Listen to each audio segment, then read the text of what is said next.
in this module I want to have a look at tables, how to create a table, the basic tables, how to embed tables and link tables. First of all, let's have a look at a basic table. So on the Insert tab, you have this option, Tables, and when you drop the arrow down, you have several ways, different ways to create a table. So I'll just quickly go through a couple of those. First one is you just move your mouse over this gridded area and click, and then that will produce the table depending on whichever size that you created. If I undo that one, Control Z. Second one, Insert Table. You go into this option where you are getting a box and it's asking you for the dimensions for your table. Same sort of thing appears. Undo that one. Next one, Table.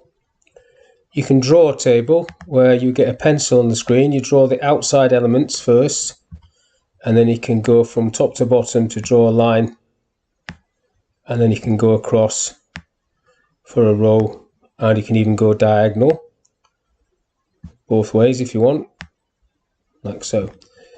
And then click Draw Table off, and then you get rid of that little tool. So I'll just undo that one. Next one, Table, Spreadsheet. This is an Excel spreadsheet. So what you get here is a spreadsheet and Excel embedded into Word, which is great if you want to do some simple calculations. Alt equals is a key command for sum in Excel. If I just click away from that now back into Word, you can see that that's an embedded spreadsheet. And if I double click back into Excel, go to the View tab and take the grid lines off so you can't see the grid lines, and you can actually make this box smaller if you don't need a large area because it is using up memory, and then come back into Word. So it sits there embedded in. It does use a bit more memory, but there you go. That's a quick way. And go back in there, change one of these figures, and it recalculates, and then you click out. So that's quite cool. You can actually do that in Word, which I'll show you in a second. I'll just get rid of all that. And the next one is these quick tables, which are preset formats, layouts if you like, that are already there for you to click on and have a start point. Obviously you put your text in here. It's just giving you the actual layout.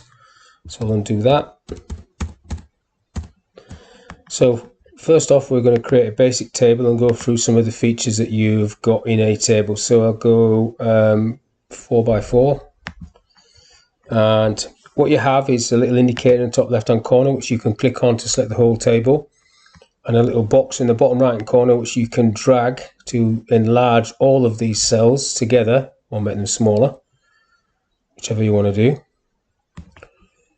And then you click into a cell. When you click into a cell on the ruler, if you've got the ruler activated, and you should always have the ruler activated, view ruler, you can see you have got indent markers, left indent, right indent, and then these little column markers, these little square blocks.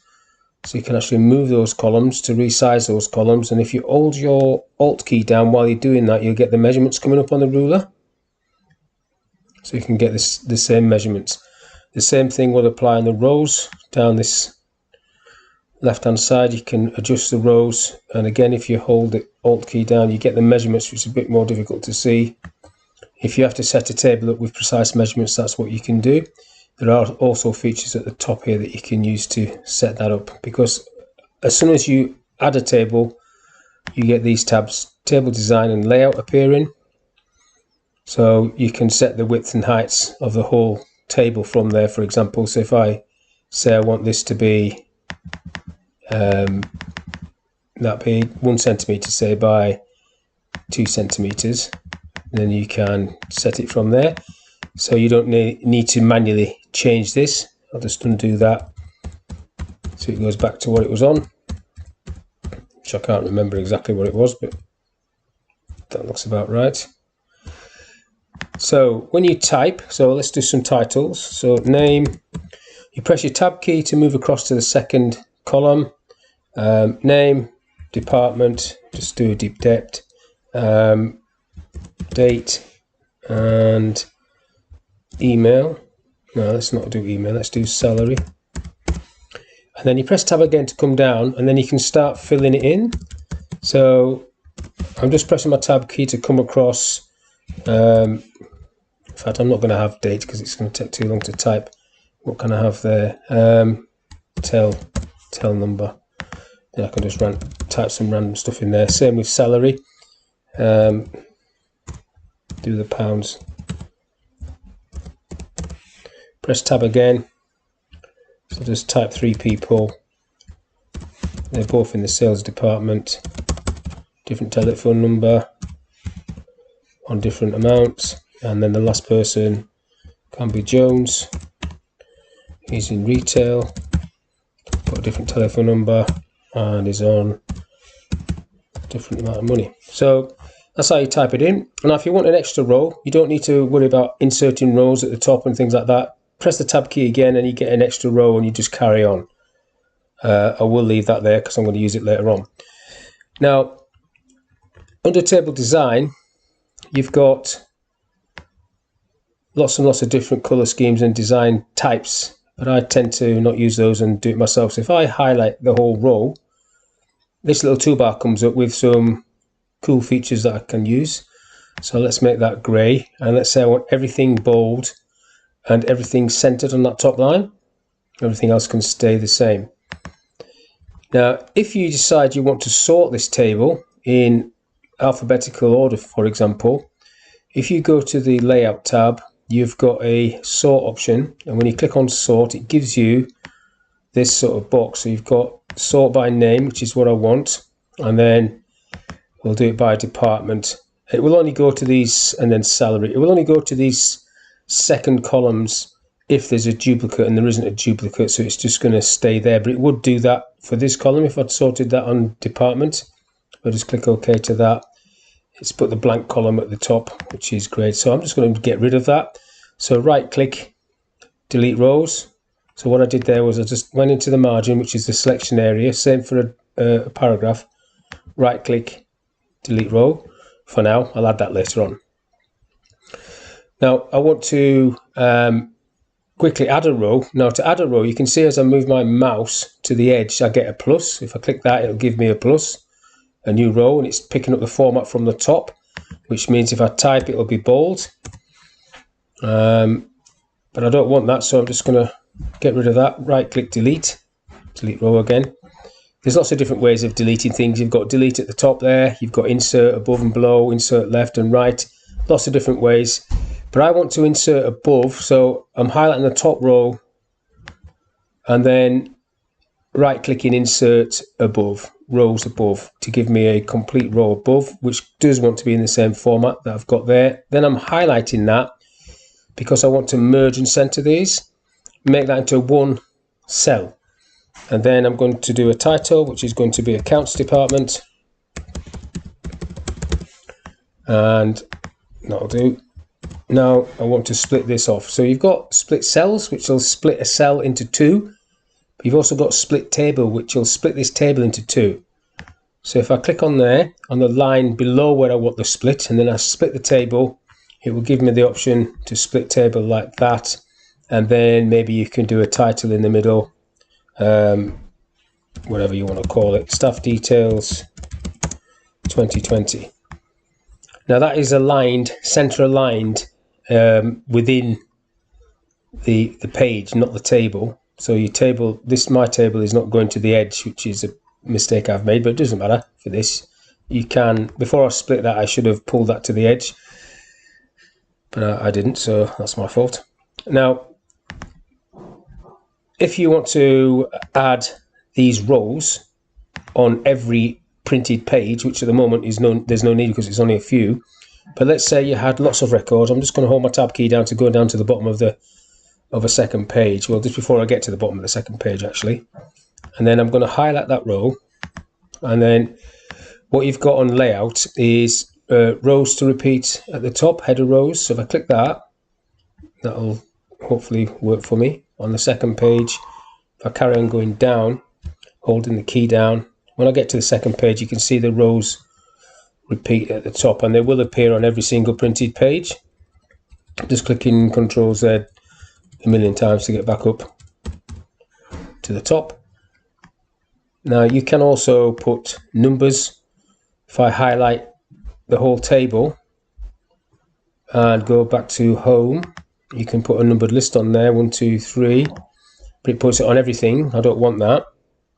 Control Z, undo. So if I just highlight the first column, I just want the numbers on the actual names, 1, 2, 3.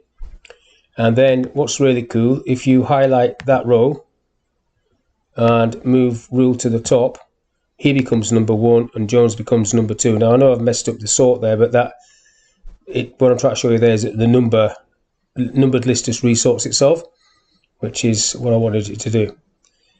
Now in each of these cells, you can see, as I've already said, you've got a left and right indent. So if I just pull that one across, you can see what that does. I'll just push it back again. So this is like a mini little document, and there's the right one. And in there you can also put tabs. So let's put a center tab in there. Center tab, that's the right tab. I want a center tab. Oh, I went past it. Center tab, put it in there, and then when you press tab, you see what happened on there. It just jumped to the next cell. So if I wanted this retail to be on that tab, press tab, it just jumped to the next cell. So what I need to do is hold my control key down and press tab, and then it will just go there. Now depending on which version of Word you've got, sometimes the newer versions will just go to the tab, but this one is not. It's just going straight across, tab to the next cell. So for me to utilize that tab, I would have to do control and tab, and it will go there, and then tab again after that. Just tab on its own, it will carry on going to the next cell as you'd expect. So that's the basic table. Now what can you do in terms of table design formatting? I've already done the shading on the right mouse button, but you can shade individual cells. You can put borders on individual cells. So you've got border styles. You've got different borders.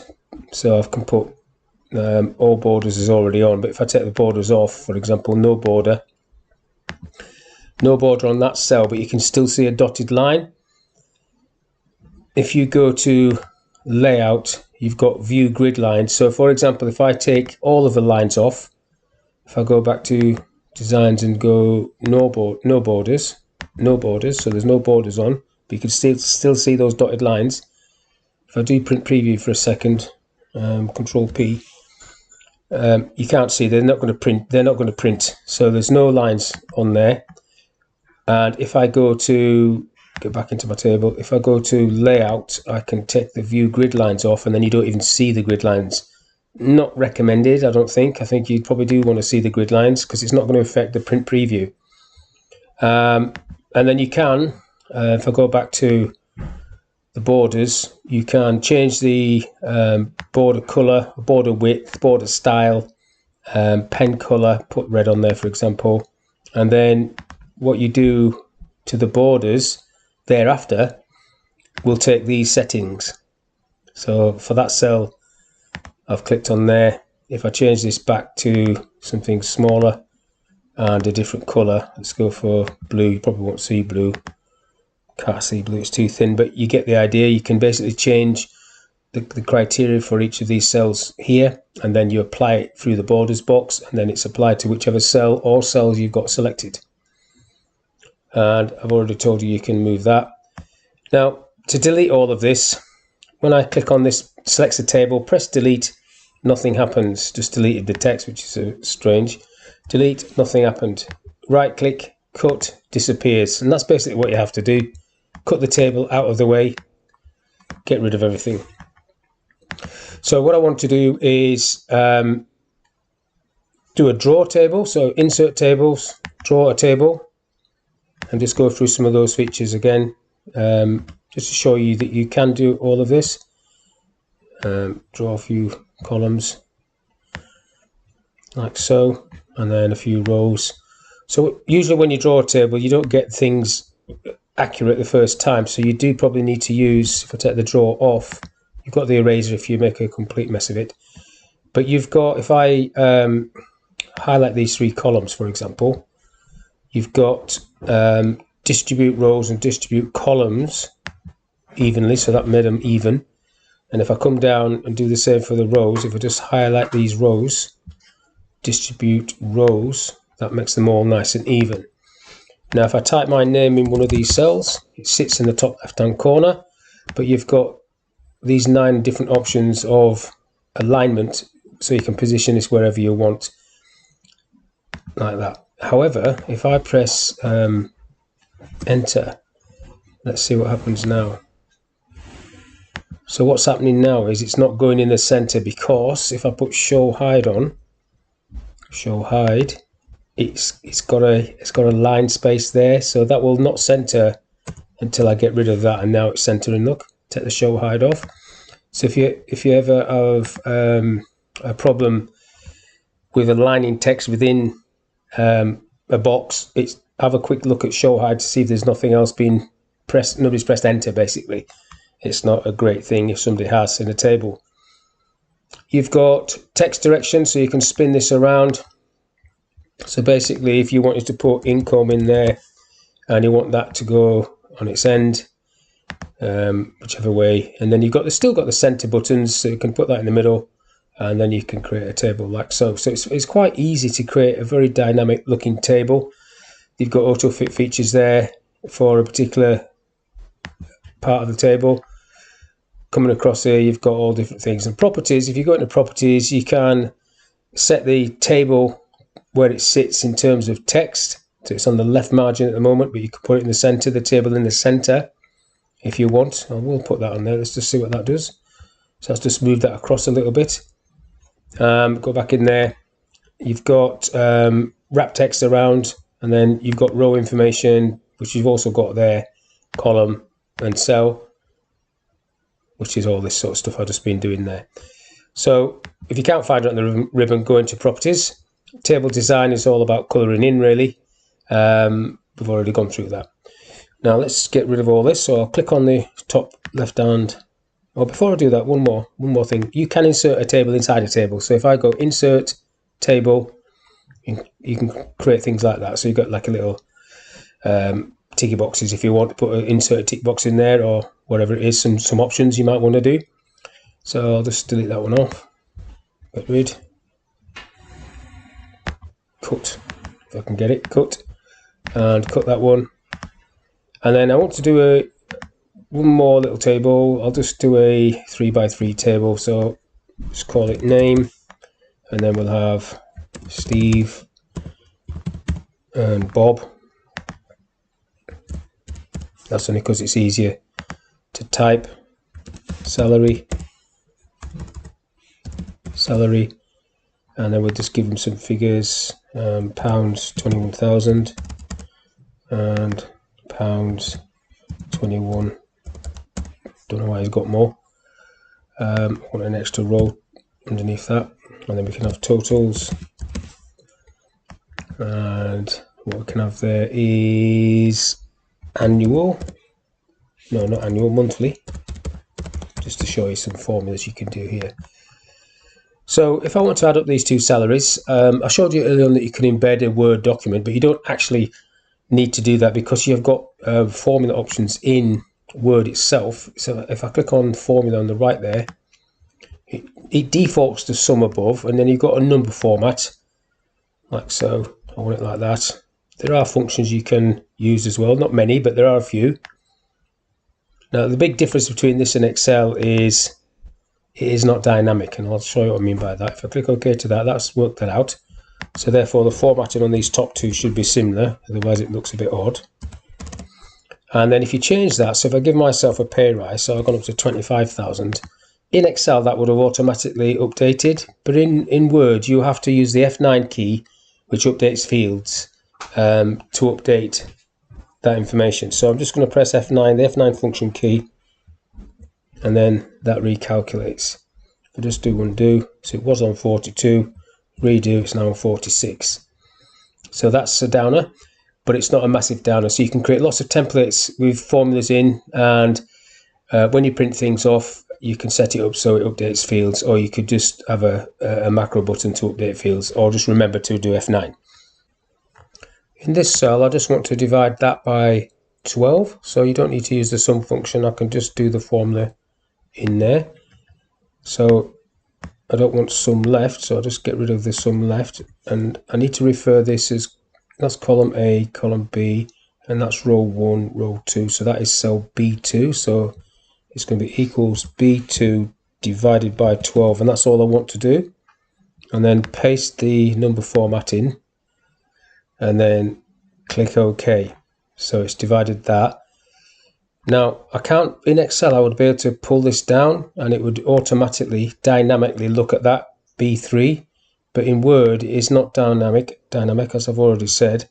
So what you have to do is copy it, which is what I've done, and then go back into this and change that to B3. Now you can only do that if you've got it highlighted like I've got there. Okay, and then that's divided that by 12. Now if I do Alt F9, you can see the codes, the formulas, so you could have done that and edited it there. And I'll do Alt and F9 again and bring it back. And then you can just do sum above for this. So I'll just do the formula again, and it's automatically picks sum above. You set the number format, you click OK, and then that adds that up. And as they change, you'll have to F9 this. Now if I insert a column at the end of here, and let's just say bonus, just one last thing. Let me do a formula that will look at this salary of 25 and say bonus is going to be 10% of that, or yeah, 10% of that. So that is going to be an if statement. So back into there, I need to get rid of sum left and paste the function if. So it's going to be cell B2. So if B2 is greater than 20,000, comma, look at B2 and times it by 10%, 0.1, otherwise 0. So if it's not greater than that, they don't get a bonus, like so. So obviously that would be sales, not salary in this case. But if I click OK to that, he gets a bonus. If I reduce this to